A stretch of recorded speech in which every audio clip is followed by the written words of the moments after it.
Good afternoon. I'd like to welcome our guests today to the Leading for Justice Conference. Her name is Wai Wai Nu, and Wai Wai is a Rohingya from Myanmar, and she's in the United States now. And you all have read about her background, but rather than me tell you, what we're going to do is have a conversation, and we're going to jump right in. And I'm going to begin by asking Wai Wai, if you could, would you start with your story? Tell us about your background, your childhood, and ultimately tell us why and when you were imprisoned. Yeah, sure. It's an honor to be here with you. I come from Myanmar, as you introduced. I was born and raised in western part of Myanmar, in a state called Rakhine State, where majority of my community, the Rohingya, reside. Growing up in Rakhine State, I was very familiar with the types of discriminations and prejudice and marginalization that my community face in Rakhine State, as well as being a daughter of politician. My father, who was an elected parliamentarian in 1990 elections and a leader of the Rohingya community. Growing up as a child, I was quite familiar with the Burmese political context, as well as the suffering of my own community.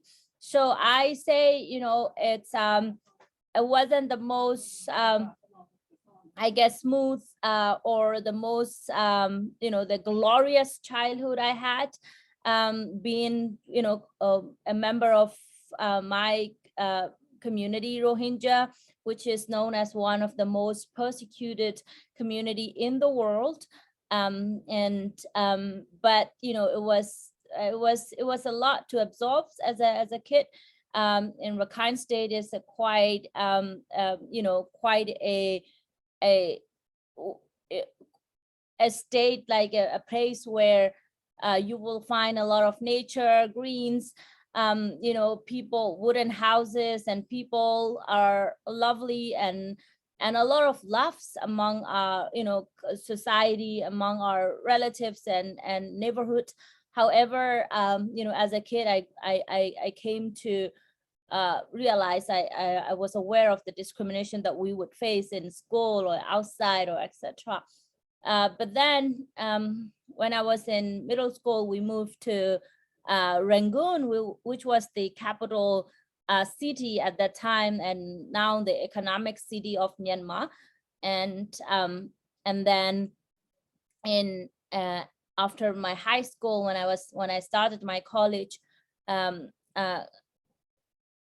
the age of 18 years, 18, my father, my mom, and entire family, as well as myself, were put in prison, arrested by the previous military dictators, and sentenced to 17 years to each of us, and 47 years for my father's.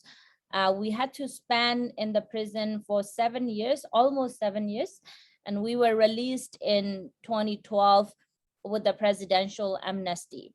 My family and I was arrested because of my father's political activism, political leadership with the Burmese democracy movement, as well as being Rohingya Muslims in Myanmar. We were targeted more than others.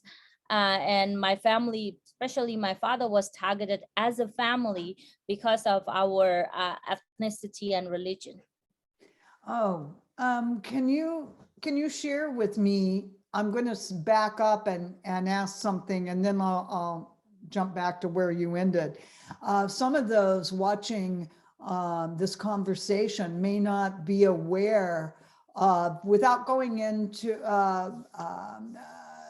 great detail, but they're not aware why the Rohingya are so discriminated against. Can you share something on that to give us more context?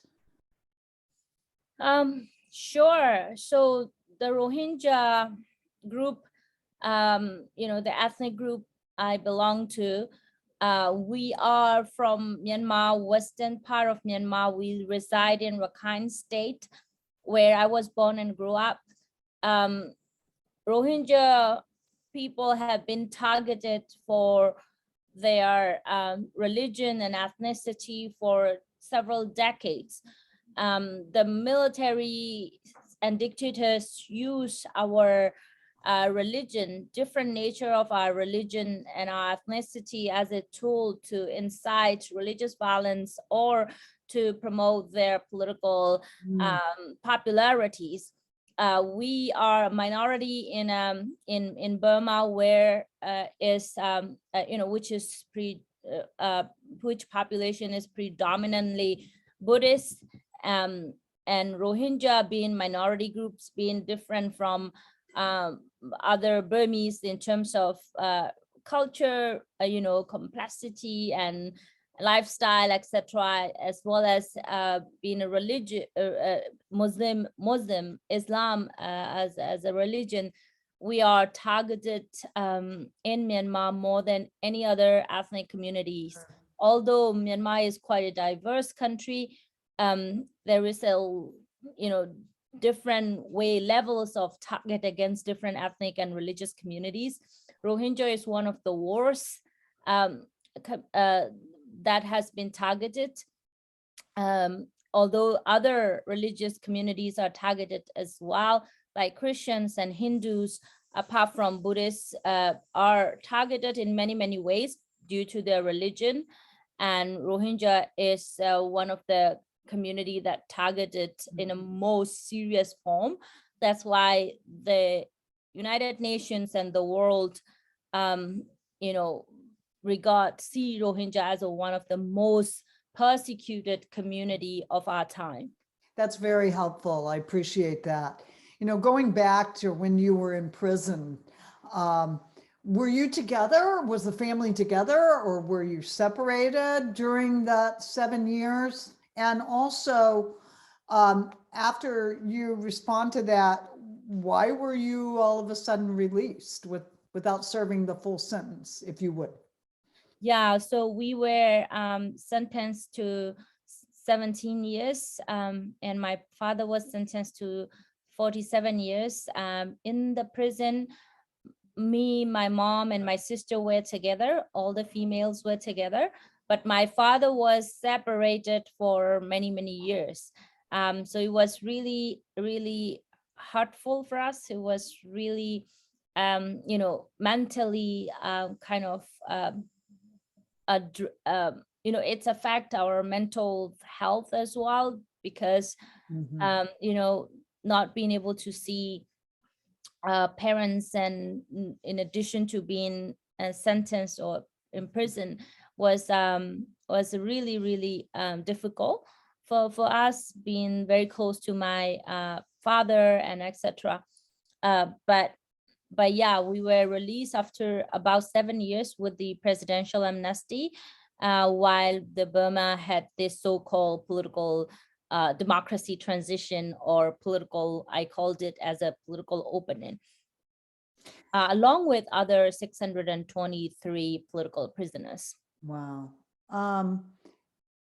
And so now, how are you advocating?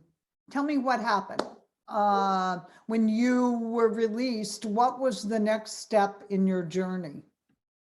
So when I was released from the jail, I immediately joined, with former political prisoners and young people to contribute to the Burma democracy, democratic transition, basically, promoting civic educations among the young people and etc.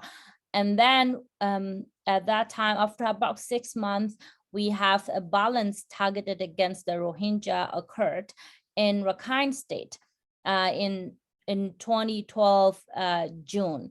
And since then, violence has escalated to entire country, and Rohingya and the rest of the Muslim communities were targeted throughout the country by smear campaign by the Myanmar military, hate campaign, against the Muslims and Rohingya in particular. And across the country, there were violence, killings, and burning houses that was happening. And Rohingya were particularly targeted as well. While the violence is more aggressive and intense in Rakhine State, the rest of the countries were affected as well. So I noticed that there hasn't been enough voices among the Rohingya communities out there. There weren't any women voice out there to really mitigate all of this hate and prejudicial narrative that the military and other nationalists were putting up on social media and on media. So I thought I could take a stand and really mitigate those narrative and conversations. They create a picture, an image of Rohingya that, in a very, very inhumane way, like Rohingya were like all bad people, terrorists and rapists and, etc., ugly. And there are many ways that the haters are putting out there, the nationalists are putting out there to really create Rohingya as an alien and hateful people so that they can promote hate and violence. So that's where I came in, and I provide my human face, and I just try to normalize the narrative that, Rohingya are people just like you and me. We are no different than others. And being a woman, a young woman, understanding the Burmese political context, and having been all of this help. And I try to organize myself as Women's Peace Network as a strategy, not only to work for women's rights, but also as a strategy to mitigate the violence, conflict, and to reduce hateful narrative and to promote tolerance.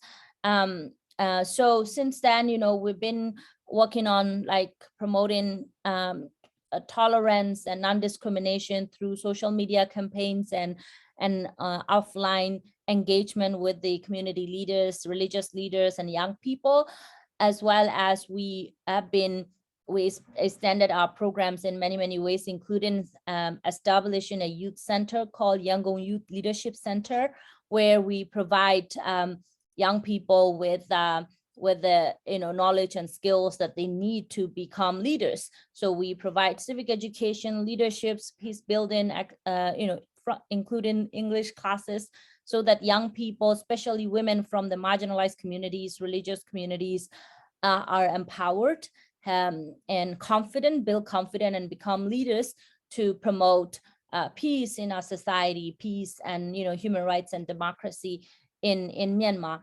So that's what I've been doing on the ground. But internationally, we conduct a lot of advocacy, high-level advocacy as well. So we basically document all the violence against Rohingya and violence against women in general and in Myanmar. And then we produce reports and briefers, and we use them as the evidence-based advocacy at the United Nations or with the US government, etc. Wow. There's a lot to unpack there. Yeah, I mean, if I could, I want to take you back though. I'm curious, when you got out of prison, you were released, and this burden welled up inside of you to change the narrative and to do advocacy. What was the reaction from your parents, particularly your father, who was a leader, saw himself and his family suffer for that, for what he stood for? What can you share about that? I'm sure to this day he's proud of you now, but at the time, was he fearful? That took such courage. How did your family respond? So it's an interesting response from my parents. My mom is it's a little bit, she's like very, very quiet and And in those days, she's like she's very protective and she's very quiet. I was mostly spending my time outside. She wouldn't like it, she would prevent me kind of like doing stuff like that for my own protections and etc. But my dad understood what I was doing, but he was still like a bit preserved and protective, in different way. He didn't, I kind of thought that he didn't want to put me on the path that he went through. And he reminded me many times, but then I don't think they were able to stop me. And I think they didn't have this much confidence in me as well, as a woman in our community, in a community as a whole in Myanmar is quite conservative. They usually don't have a lot of faith and trust in women, that the women can achieve or may achieve. But then once I was able to show my capacity and my actions, when they realize, I have potential and I have, a knowledge and skills to make impact. And when they started to hear praise from other people about their own daughter, then they started to believe in me and they started to allow me to do what I want to do. So it was a journey, it was quite extraordinary development that I've seen in my own parents. But I think, every parent should give a benefit of doubt, or should give a chance to their children. And when parents trust children, and children have more, they can fly. So that's what you need, is trusting in people, especially from the parents. Well, I'm glad you said that, because, and I'm grateful that you shared that, because people look at leaders and they put them on pedestals. And so you had this story and this cause, but you also had your personal journey with your family, and it's so cultural. I think a lot of the time we talk about women's empowerment, people think this is a need, both in, developed country or underdeveloped country, or both in liberal and, some conservative society. There is some sort of acknowledgement that, women should have equal rights, women should be in the leading role, but in practice, it's difficult coming where they are. I think, what people started to notice is, realizes that, there is, even you might not discriminate women, or we might not oppressed or repress women. There may be situations, or they may not be accessible to those opportunity, or to open up themselves and to look for the potential. Not many women can be like me, to be forceful and to be aggressive for what you want to do and to continue this, right? Some people, like, if parents say, you can't do this, or you shouldn't do this, maybe careful, then they would stop, because there aren't enabling situations for them, and there aren't a lot of accessibility, or there aren't a lot of courage. It's require all of this, your common sense, intellect, courage. Not many women can be gifted like that. So I think there is a huge need to create that gap, to minimize that gap. Well, aside, let's dimension this discussion a little bit from women. Let's talk about youth, okay? And one thing I also want to mention is, people can read it on your bio, but you're very educated. So you not only took this gifts, but you valued the knowledge. But something I want to read to you. Recently, you did an interview, and I'd like to quote you, and then I'll ask a question. You said, when you become a leader and start preaching about democracy and human rights, you need consistency and integrity. To become a better leader, you need integrity and consistency in your value and principles. And when you become a politician, you cannot become an enemy of human rights and democracy. You have to promote it and be accountable for what you said. Yeah. So first of all, that's very profound. And this was a few years ago. So you were even younger. But other than what you've read and notice the leadership and courage from your own family and father, are there human rights or international religious freedom leaders that have helped influence and shape your thoughts and frame that, whether you studied them or you met them, that have had an impact on you? Honestly speaking, my childhood was quite rough, and in a way that I had, as a, growing up in repressive society, as well as being put in jail, I didn't have a lot of opportunity to do a deep study or to pursue, to be more educated, the way that I wanted to be.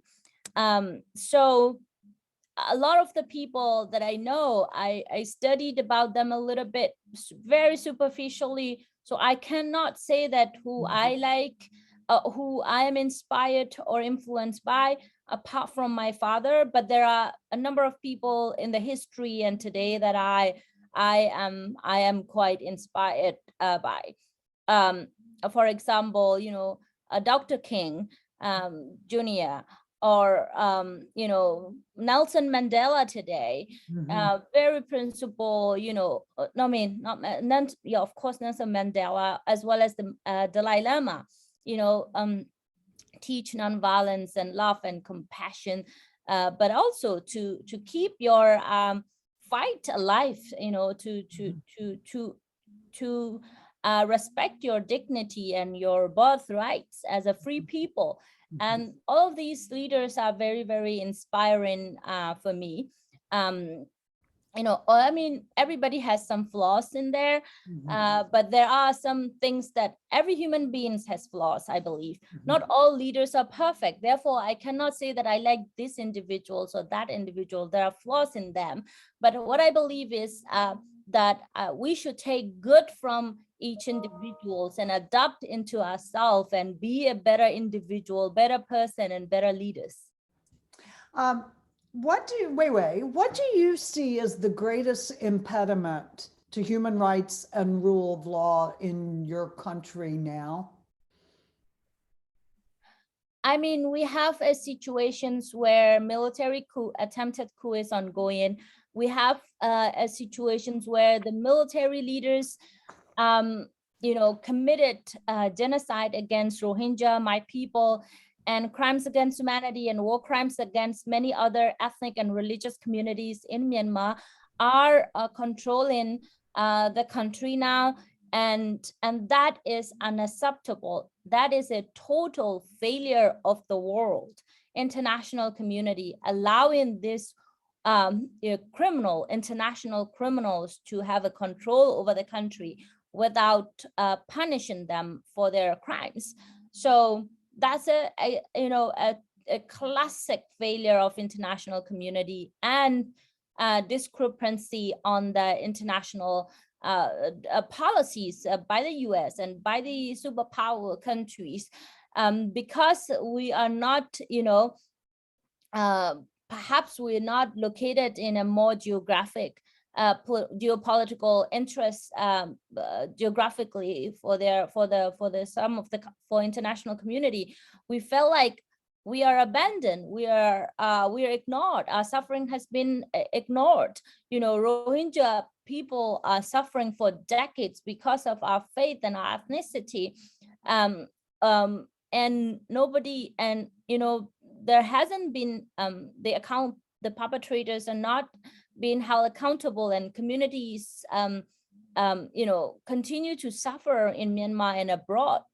We become a community in the world which is abandoned and suffering all over the world by become like pieces, and it's tragic. It's so sad to see. And I think, you know, we talk about peace, we talk about world peace, we talk about future, you know, but I believe unless the world address the issue of the most vulnerable communities, the repression, persecutions of the most vulnerable communities and minorities like Rohingya, Uyghur, and other communities around the world, we're not going to be able to build peace in the world, or, you know, reach the future that the inclusive and I don't know, the inclusive and peaceful future that people are aiming for. If the perpetrators of these heinous crimes are left to unaccountable, left you know, with impunity, then other dictators will be emboldened or encouraged to take the similar actions and similar steps, you know, or even more aggressive steps in some contexts. Now you see the suffering around the world of the ethnic and religious minorities are ongoing. And again, now we have like the country like Russia become emboldened and now invading a smaller country. Injustice goes on when you let unresolved often situations where injustice happen in the world. You know, as we come to a close, you know, just two last questions. First of all, you referenced in the last few years, due to your work and many others, the United States and some countries have declared in the UN what happened to the Rohingya in Myanmar as genocide. How, and I think you mentioned that declaration was a first step in the accountability process, whatever goes on that is there. And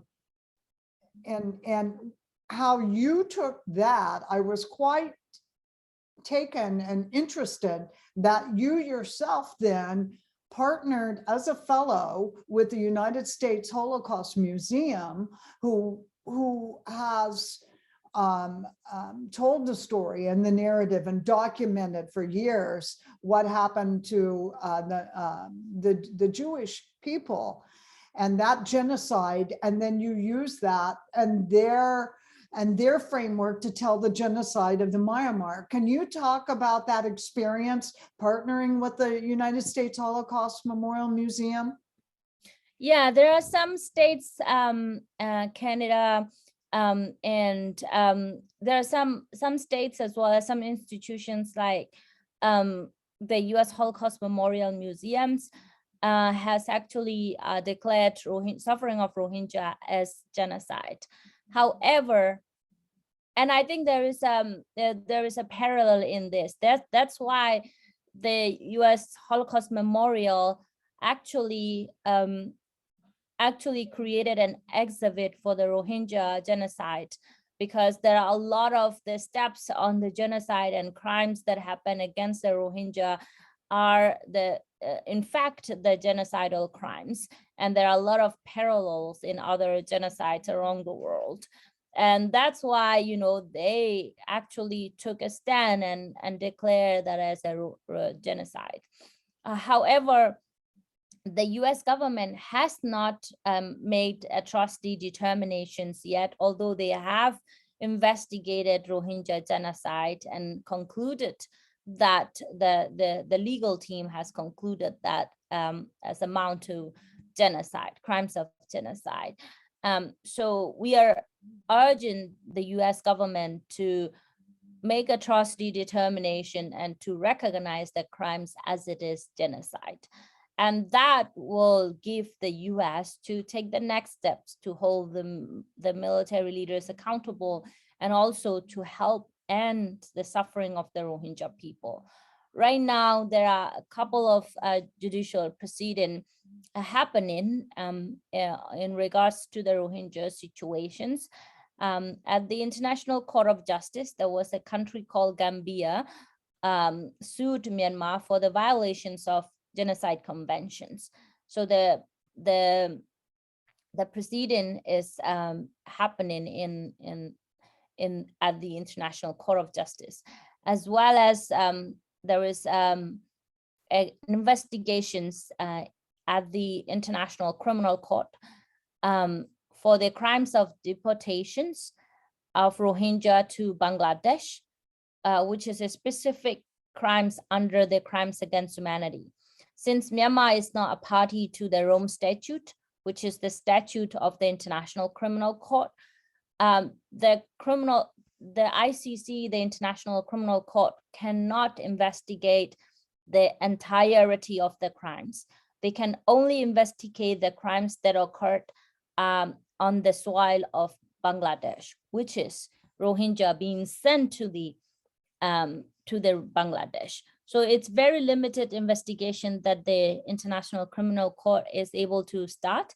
However, to be able to investigate and to be able to prosecute the entirety of the crimes, it is essential that United States take a stand and recognize Rohingya genocide as genocide, and take actions accordingly in the US and at the United Nations by including referring situations of Myanmar to the International Court.